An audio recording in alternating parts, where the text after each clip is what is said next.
Welcome to the Real Talk 100th Show Spectacular.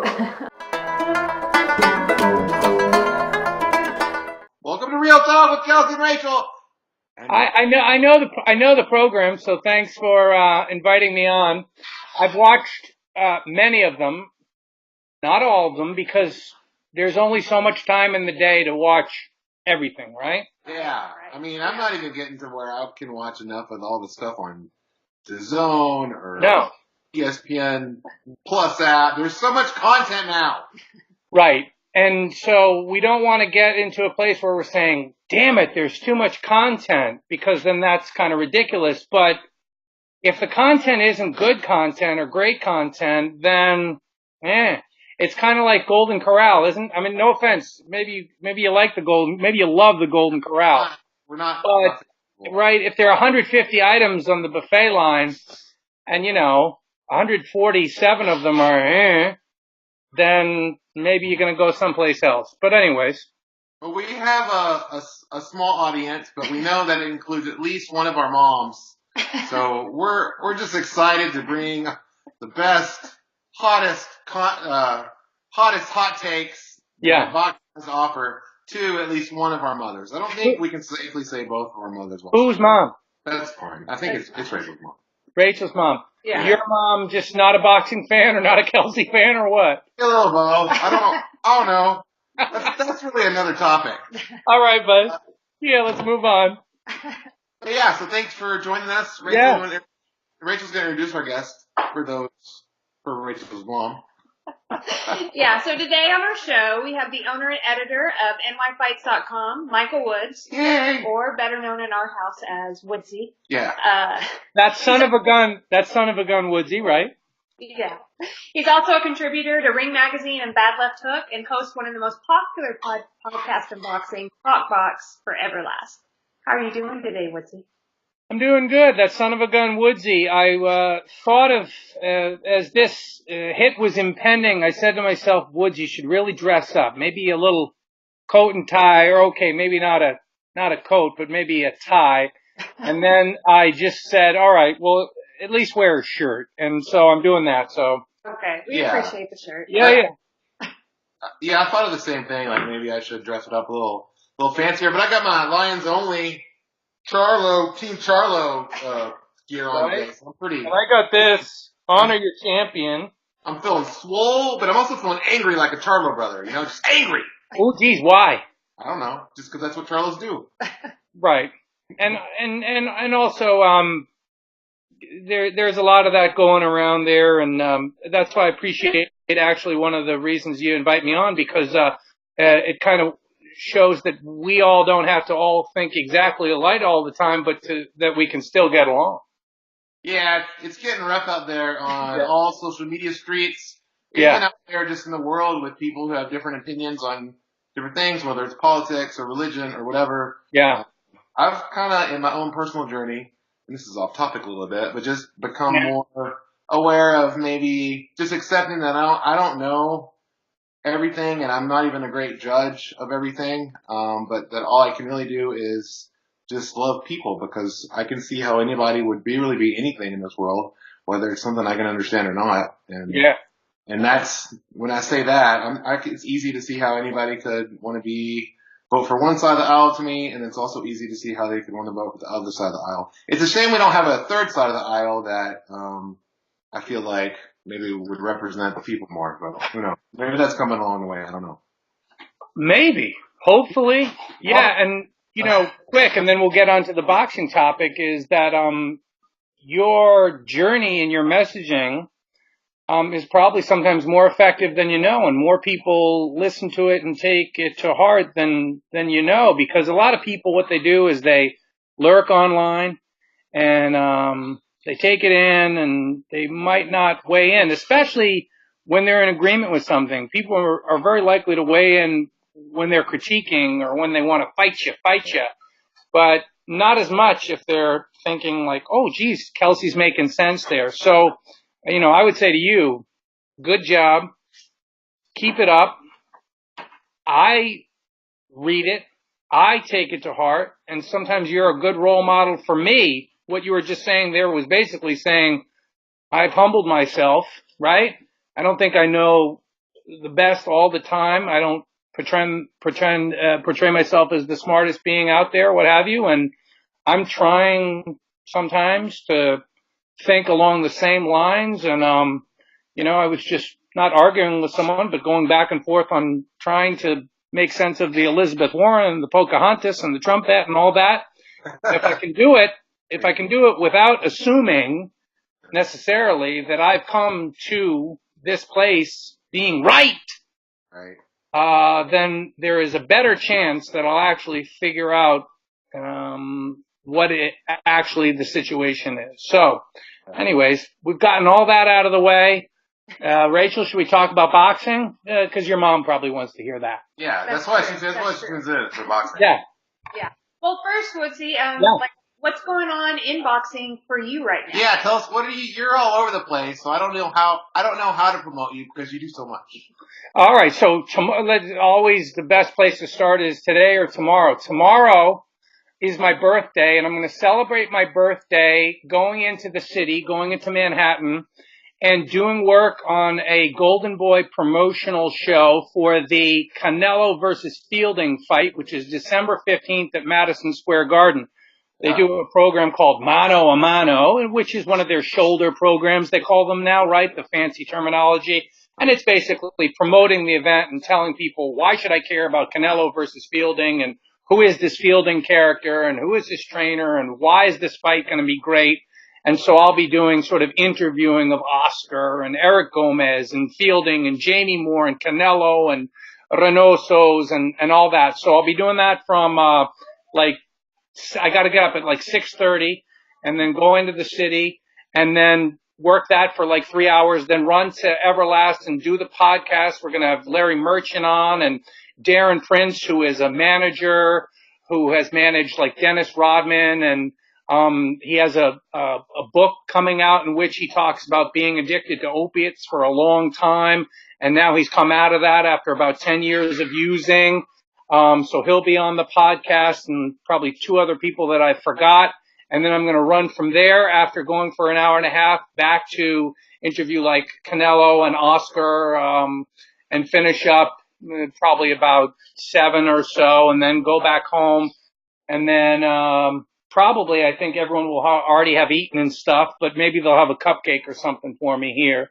So that'll be the day. So basically, you're not wrong in that kind of running all over the place, trying to feed the different outlets because, as you know, because you do along the same lines, you're feeding sort of many different outlets because unless you're Gargantua, unless you're Godzilla, unless you're Dan Raphael and probably 4 other people on the planet, it's hard to get that one big XXL job because boxing isn't an XXL sport, right?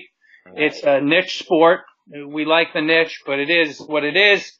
And so I feed the different silos and venues, and that's what I do. So it's what's going on in boxing? It's it's day to day, right? It's all right. What do I got to feed on that day? And so tomorrow I'm going to feed this Golden Boy gig, and then also the podcast, and I'm going to load stuff to the NY Fights, which sometimes you write for too. So just be busy, man. Just be busy. Stay out of trouble. Don't get bit by the dogs.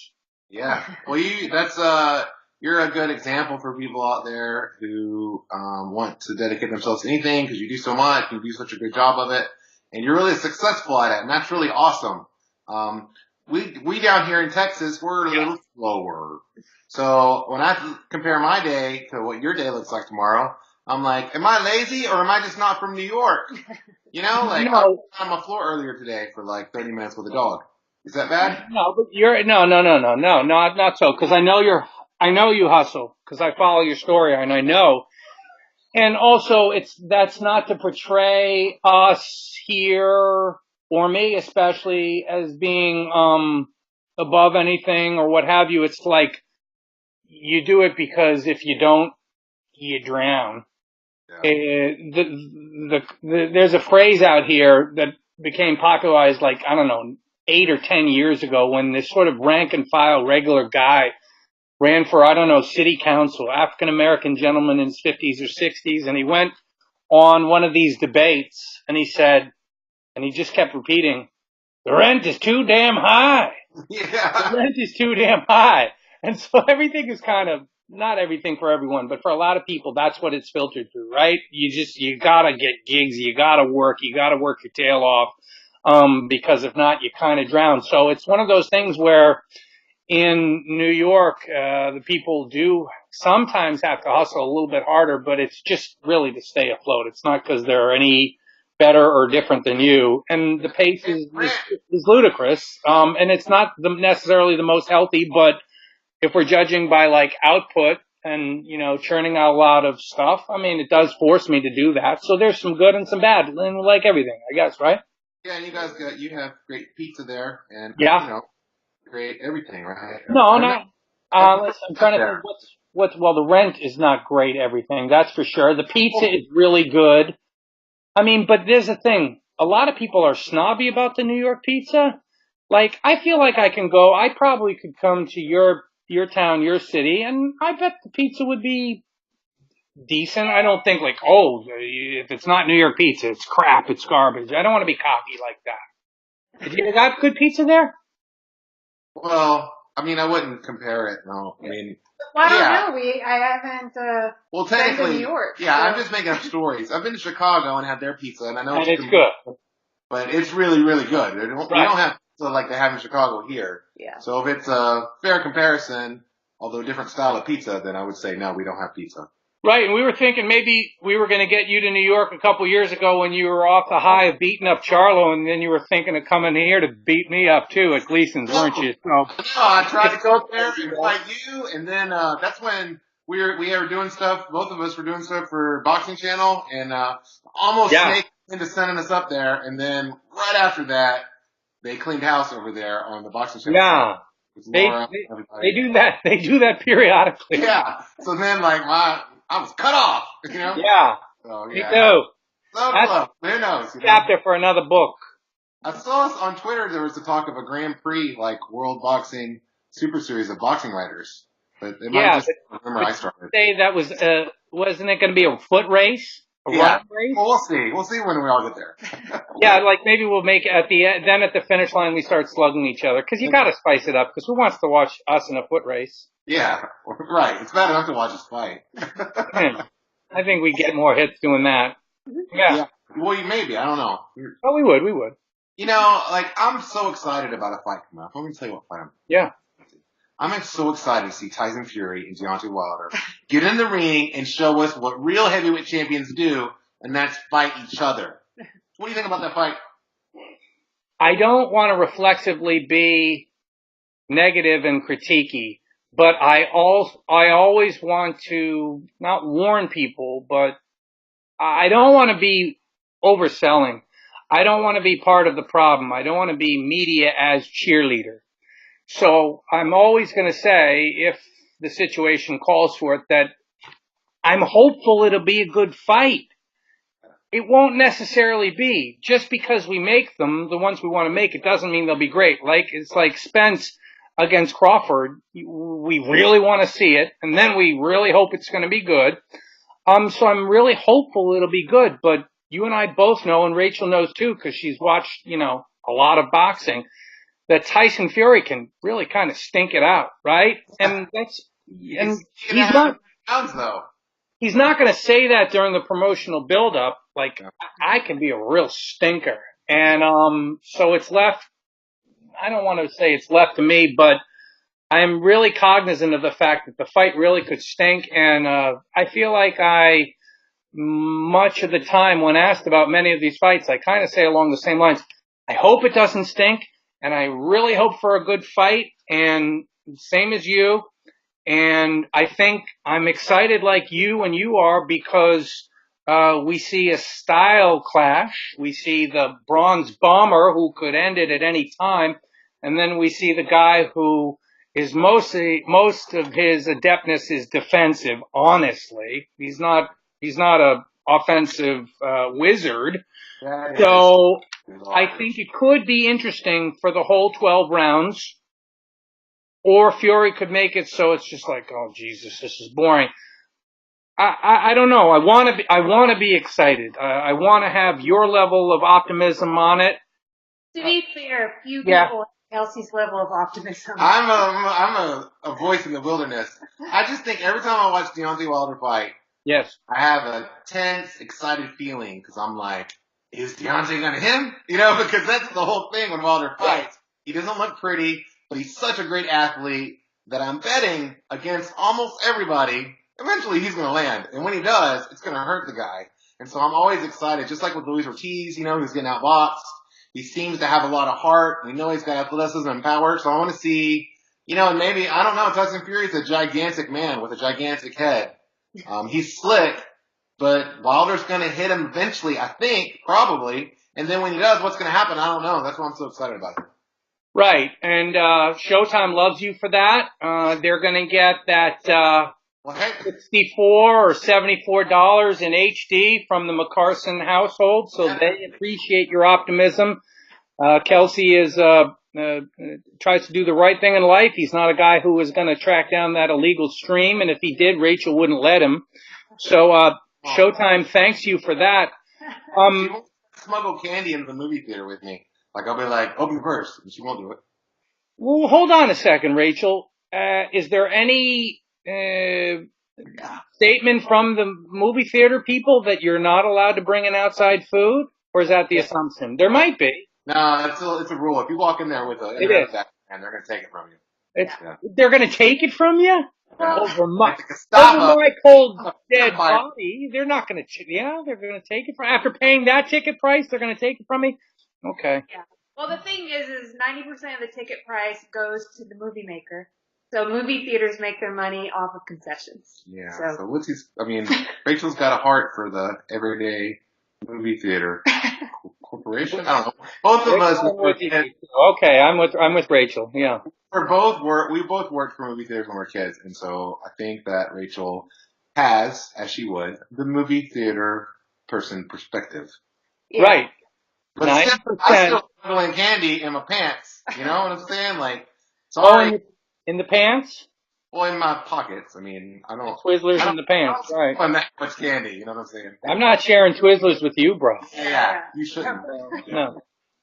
So yeah, well. Well, hey, while talking about Fury Wilder or Wilder Fury, what are your thoughts on will the winner of this fight be the lineal champ, or what do you just think about the idea of a lineal champ? Who's the lineal champ? And do you even subscribe to that? I don't. I think the titles are what they are. I don't crap on them because I know the fighters like to win them. I know it helps marketing. I think when we're arguing about lineal and such, I think this is sort of part and parcel of where we are as human beings now. We have this excess time to engage in these debates on who is lineal and who is the best and who is pound for pound. And sometimes I think we waste too much time on it. Right. And I think it could be argued that maybe some of that time should be spent instead on demanding of the fights that we want to see. Kelsey and Rachel, I interviewed Mark Kriegel the other day on the phone. And Kriegel, to me, is someone, I've been watching for a while now and trying to figure him out, and I can tell he's passionate, and I know he's really trying to put forth narratives and storylines, and in speaking to him for 25 minutes, I was really able to understand the true level and depth of the passion now and see that he's really trying to figure these people out, and I think helping to convince viewers why they should watch the programming. But so we were all over the place as far as the Spence Crawford against Benavidez fight, and then I brought it to the fight that I definitely want to see, and I think you are like that, and I think all of us who are like that have to be pushing the promoters to do what they don't want to do, which is risk their cash cows and money makers and really have the best fighting the best, and not having the showcase fights and not having the fights that best set up the business for them, but set up the best for what is the best for we the people. And the same goes for politics, and the same goes for boxing and all this. And I think it's incumbent upon us to not be arguing about who is lineal and arguing about whatever silliness went on with Trump or the Elizabeth Warren or whatever, but really hold their feet to the fire and say, all right, what is going to be satisfying and helping the most of us? And so boxing and politics, I think, coming together there. And so, damn it, one of the things as we look forward to 2019, I really want to see, let's make that Spence and Crawford fight. Let's not be messing around and letting it marinate, and let's find that common ground. Where should we put it? Going to be on ESPN, going to be on the Showtime, going to split it 50-50. I don't know, but let's make it happen. So let's figure out what is worth arguing about and what is worth putting our time into and really move in that direction. So the direction I think that most people want to see the heavyweight division go is that we want, whatever you think about lineal or alphabet or whatever, who's the champion, we want one champion. And we want to see this winner fight Wilder and Fury, and then we want to see that person fight Anthony Joshua. I want to know who Michael Woods thinks at the end of all that, should it ever happen occur. We hope it occurs, right? It's going to happen. The Right. next couple of things. Who do you think will be the man set apart as the heavyweight champion? So, I went to London and I saw Anthony Joshua up close and personal, and he got buzzed by Alex Povetkin, right? Yeah. Thing is, you can get buzzed. Yeah. You can go down. None of us is born with a truly Teflon chin. Even if you take, super supplements or whatever, that doesn't necessarily help the chin. Right. So, Anthony Joshua does get buzzed a little bit. His chin is not impregnable, but he does recover. And so, watching him get buzzed by Povetkin, I, like you, probably said, "Ooh, what if Deontay hits him? Yeah. Is he going to recover?" Big if, too, though. That's an if, but I don't think Anthony is as clever defensively as is Tyson Fury. No. Right? So I feel like it's about a 50-50. I think since the Klitschko fight, you saw Joshua get dropped, and since that time, more people have moved more closely to Deontay being about a 50-50. I'm not going to pretend that I have the prognosticatory ability to determine what's going to happen. I think I'm a little bit better at telling people what did happen rather than what's going to happen. And by the way, I don't feel like I'm crapping on myself by saying that. If you'll read prediction stories in which journalists collect from various people, media, and boxing, who's going to win a fight, quite often boxers will get it wrong and media will get it right. Just because you're knee deep in the sport, it doesn't mean that they don't get suckered. I can find myriad examples of situations where media said, "Oh no, this is probably going to happen," and fighters were over on the other side. So, in other words, I'm just trying to say it's really hard to guess what's going to happen. But I think I would say it's, as we all agree, that the Tyson Fury against Wilder fight, it's along the same lines as Wilder versus hopefully AJ. We got to make it happen. We got to see it.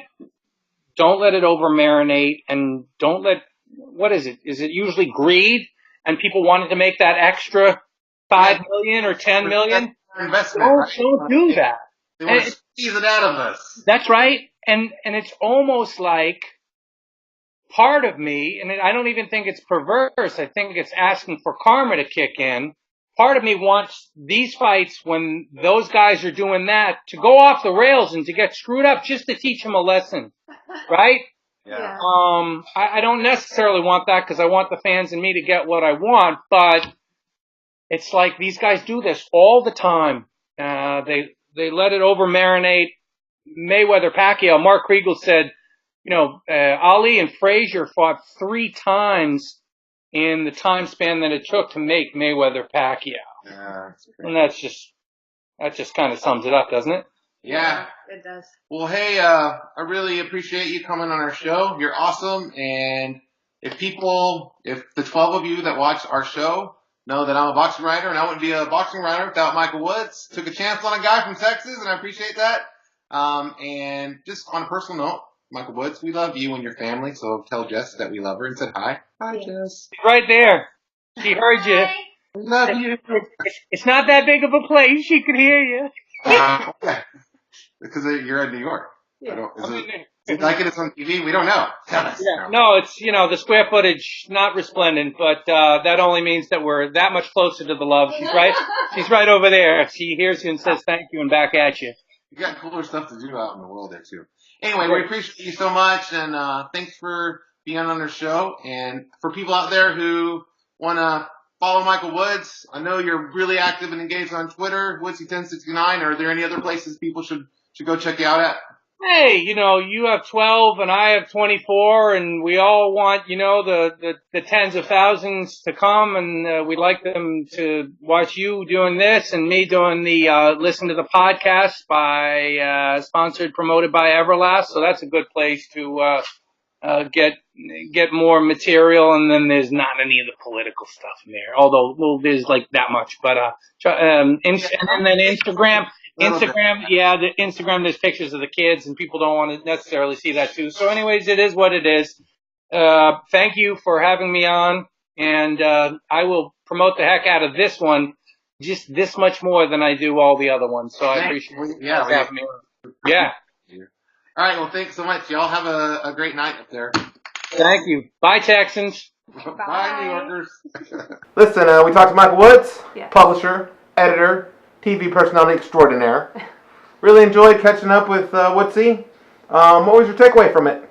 We've known Michael Woods for a long time, and we love him and his family. And I just thought it was really nice to be able to talk to him on the phone, Skype, and be able to hear his voice and see his little wife, and yeah. And I thought he brought really interesting takes on the questions that we asked, and I appreciated his honesty and his straightforwardness.